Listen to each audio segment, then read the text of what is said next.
In my first class in the compassionate child rearing classes, I emphasize the importance of parental ambivalence. Now by that I mean that everyone has mixed feelings toward themselves and of course toward their children.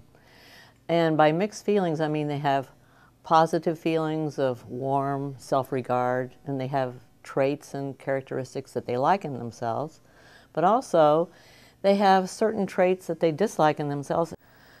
So people have both kinds of feelings, positive and negative, so it makes sense that they would extend these mixed or ambivalent feelings towards their children, because their children are their products. They come out of them, so they're strongly identified with their kids, so they feel two sets of feelings toward their children. Unfortunately, most people are so ashamed of negative feelings they have toward their children. They feel like they should keep them undercover. They feel like no other parent has this negative feeling, or no other parent ever gets angry at their child or impatient or resentful, so they try to keep them covered over. But what we try to tell our parents is that the more you try to cover over these negative feelings and push them down or suppress them, the more they're going to come out in your behavior. Because see, you're not accepting all your feelings in yourself, so therefore you push one set down and they come out in behaviors towards your children that might be angry. You might act out your anger, or you might pull away from your child because you feel like, well, he's making me nervous or he's driving me crazy.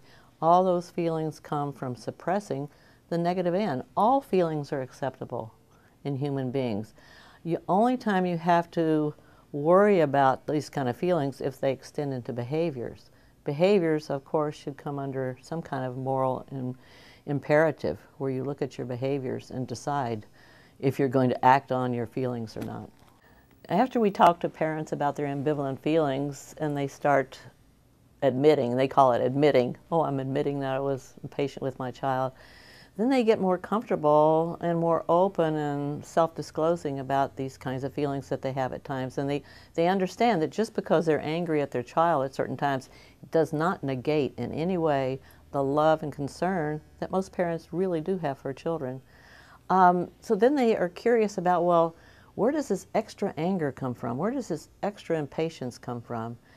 And we found that it comes from negative attitudes and thoughts and feelings and defenses that they've picked up when they were growing up from their own parents. And it takes the form of this critical inner voice, where they might be saying to themselves, look how messy that child is. You know, you should just go in there and just tell her to straighten up her room, and you should just get really angry and just, you know, really show her who's boss.